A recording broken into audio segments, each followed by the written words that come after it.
Shaban నెల 15వ తేదీ రాత్రి షబబరాత్ అనే అంటారు. షబ్ అంటే రాత్రి, బరాత్ అంటే విముక్తి, పాపాల నుండి విడుదల. అంటే అల్లాహ్ తాలా అనేకమంది ప్రజలను పాపాల నుండి క్షమించే పవిత్ర రాత్రి. ఇది కేవలమొక ఆచారం లేదా సంప్రదాయం మాత్రమే కాదు. ఈ రాత్రి యొక్క మహిమ హదీస్ల ద్వారా నిరూపితమైంది. అనేక సహాబా రజియల్లాహు అన్హుం ద్వారా ఈ రాత్రి గురించి రివాయతులు అనగా వర్ణనలు ఉన్నాయి.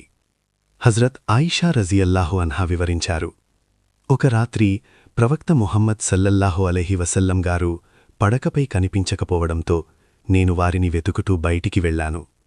ప్రవక్త సల్లల్లాహు అలైహి వసల్లం గారు జన్నతుల్ బకీ మదీనాలోని సమాధిస్థలంలో ఉన్నారని గమనించి నేను ప్రవక్తగారి దగ్గరికి వెళ్లాను. అప్పుడు ప్రవక్త సల్లల్లాహు అలైహి వసల్లం అన్నారు, ఇది షాబాన్ నెల యొక్క 15వ రాత్రి. ఈ రాత్రి అల్లాహ్ తాలా యొక్క ప్రత్యేక కరుణ మనుషుల వైపు మరింతగా దృష్టి సారించి బనీ కల్బ్ గోత్రం మేకల రోమాల కంటే ఎక్కువ మంది పాపులను అల్లాహ్ తాలా క్షమిస్తాడు. మరొక ఉల్లేఖనంలో ఉంది, ఈ రాత్రిలోనే ఈ సంవత్సరం జరిగే విషయాలు నిర్ణయించబడతాయి. ఈ సంవత్సరం ఎవరు జన్మిస్తారు, ఎవరు మరణిస్తారు, ఎవరి కార్యాలు అల్లాహ్ సమక్షంలో సమర్పించబడతాయి, ఎవరికి రిస్క్ అంటే ఆహారం, సంపద మరియు వారి అవసరాలు అందించబడతాయి. ఇంకొక హదీస్లో ఉంది, ఈ మహారాత్రిలో అల్లాహ్ 7 విధముల వ్యక్తులను తప్పించి అందరినీ క్షమిస్తాడు. 1 షిర్క్ చేసేవారు, 2 తల్లిదండ్రులకు అవిధేయత చూపేవారు, 3 ద్వేషం కలిగినవారు, 4 మద్యం సేవించేవారు, 5 హత్య చేసేవారు, 6 మడమల కింద దుస్తులు వేలాడదీసే మగవారు, వారు చాడీలు చెప్పేవారు. వీరు తమ పాపాల నుండి తోబా అనగా శాశ్వతంగా క్షమాపణలు కోరకపోతే ఈ రాత్రి లభించే సాధారణ క్షమాపణకు నోచుకోరు.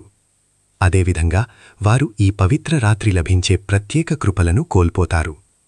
హజ్రత్ అలీ రజియల్లాహు అన్హు నుండి రివాయతుంది, షాబాన్ 15వ రాత్రి వచ్చినప్పుడు ఆ రాత్రి ప్రార్థనలు చేయండి, మరుసటి రోజు ఉపవాసముండండి. ఎందుకంటే సూర్యాస్తయం తర్వాత అల్లాహ్ ప్రజల వైపు ప్రత్యేకంగా దృష్టి సారించి అంటాడు, క్షమాపణ కోరేవారు ఎవరైనా ఉన్నారా, నేను క్షమిస్తాను. రిస్క్ కోరేవారు ఎవరైనా ఉన్నారా, నేను ఇస్తాను. కష్టాల్లో ఉన్నవారు ఎవరైనా ఉన్నారా, నేను ఉపశమనమిస్తాను. షాబాన్ నెల కూడా చాలా ప్రత్యేకత కలిగిన నెల. హజ్రత్ ఆయిషా రజియల్లాహు అన్హా చెప్పారు, ప్రవక్త సల్లల్లాహు అలైహి వసల్లం రమదాన్ తప్ప మరే నెలలోనూ షాబాన్ నెలలో చేసినంతగా ఉపవాసాలు చేయలేదు. ప్రవక్త సల్లల్లాహు అలైహి వసల్లం షాబాన్లో ఎక్కువ రోజులు ఉపవాసంలో ఉండేవారు. హజ్రత్ ఉసామా బిన్ జైద్ రజియల్లాహు అన్హు అడిగారు, యా రసూలల్లా, మీరు షాబాన్లో ఇంతగా ఉపవాసాలు ఎందుకు ఉంచుతున్నారు? దీనికి ప్రవక్త సల్లల్లాహు అలైహి వసల్లం సమాధానమిచ్చారు, ఇది రజబ్ మరియు రమదాన్ మధ్య ఉన్న నెల. ప్రజలు దీనిని గమనించరు. ఈ నెలలో ప్రజల సత్కార్యాలు మరియు చెడు కార్యాలు అల్లాహ్ ఎదుట సమర్పించబడతాయి. నా కార్యాలు ఉపవాసంలో ఉన్నప్పుడు సమర్పించబడాలని నేను ఇష్టపడుతున్నాను.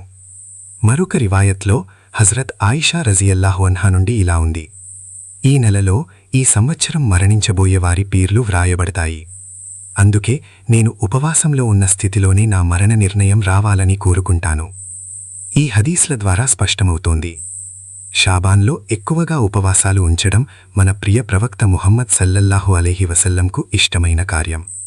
షాబాన్ 15వ తేదీ ఉపవాసం కూడా ఈ సాధారణ ఫజీలత్ అనగా మహిమలో చేరుతుంది. కానీ ఇది ఫర్జ్ లేదా వాజిబ్ కాదు. ఇది ముస్తహబ్ ఐచ్ఛిక ఉపవాసం.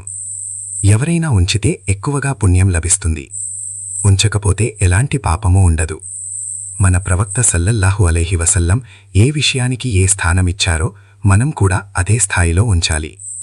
ఈ రాత్రిలో చేయదగిన పనుల్లో 1 సమాధి స్థలానికి వెళ్లి మరణించిన వారి కోసం దుఆ అంటే వారి క్షమాపణ కోసం అల్లాహ్తో ప్రార్థించాలి.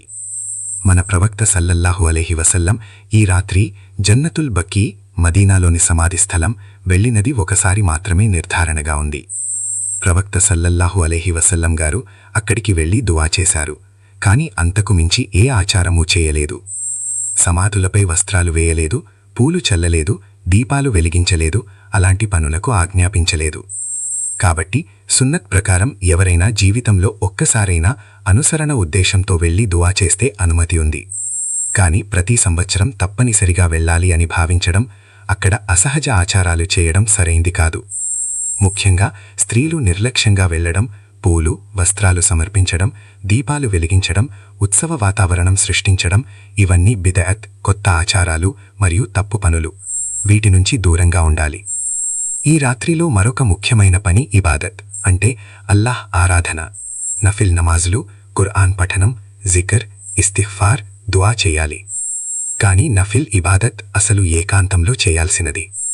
ఈ రాత్రిని గోలా, పెద్ద సభలు లేదా సమూహ నమాజులుగా మార్చకూడదు. ఇంట్లో ప్రశాంతంగా కూర్చొని అల్లాహ్తో సంబంధాన్ని బలపరుచుకోవాలి. పాపాలపై పశ్చాత్తాపం చెందాలి. ఇతరుల హక్కుల విషయంలో క్షమాపణ కోరాలి. షాబాన్ 15వ తేదీ ఉపవాసం కూడా ముస్తహబ్ మాత్రమే, తప్పనిసరి కాదు. ఇది షాబాన్ సున్నత్ ఉపవాసాల్లో ఒకటి అన్న నియత్తో ఉంచాలి. ఎవరైతే ఉపవాసం ఉంచరో వారికి పాపం జరుగుతుందనే భావనతో కాదు. ఇదిలా ఉండగా ఈ రాత్రిలో పటాకుడు కాల్చడం, ఆత్మీయాత్మక ప్రదర్శనలు చేయడం, వృధా ఖర్చులు చేయడం, హల్వా వంటి వాటిని మతపరమైన తప్పనిసరి ఆచారంగా భావించడం ఇవి ఇస్లాం భాగం కావు. ఇవి వ్యర్థ ఖర్చులు మరియు చెడు ఆచారాలు. శైతాన్ మనలను అసలు ఇబాదత్ నుండి దూరం చేసి ఈ నిరర్థక పనుల్లో నిమగ్నం చేయాలనుకుంటాడు. కాబట్టి ఈ పవిత్ర రాత్రిని విలువైనదిగా భావించండి. దీనిని తౌబా, దుఆ, జికర్, ఇబాదత్ మరియు ఆత్మ పరిశుద్ధి రాత్రిగా గడపండి. ప్రదర్శనలు, ఆచారాలు, వ్యర్థ వినోదాల రాత్రిగా కాకుండా. ఈ రాత్రి నిజంగా మహత్వం కలిగినది. మన పూర్వీకులు దీనివల్ల లాభపడ్డారు, కాని సున్నత్ పరిమితుల్లోనే. మనము జ్ఞానం, సమతుల్యత మరియు నిజాయితీతో ఈ రాత్రిని గడిపితే అల్లాహ్ క్షమాపణ పొందే అదృష్టవంతులలో మనము చేరుతాం. ఈ వీడియో మీకు ఉపయోగకరంగా అనిపిస్తే మా ఛానల్ను సబ్స్క్రైబ్ చేయండి, లైక్ చేయండి, మంచి కామెంట్ రాయండి మరియు వీడియోని మరికొందరికి షేర్ చేయండి. అందరికీ లాభం చేరుతుంది, మీకు కూడా పుణ్యం లభిస్తుంది. ఇస్లాం గురించి ప్రశ్నలు ఉంటే కామెంట్లో అడగవచ్చు. ఇన్షాల్లా మేము మీకు సమాధానమిస్తాం. ఇన్షాల్లా మనం తదుపరి శాస్త్రీయ మరియు ఉత్తమ సమాచారమున్న వీడియోలో మళ్ళీ కలుసుకుందాం. అప్పటి వరకు ఖుదాహాఫిజ్.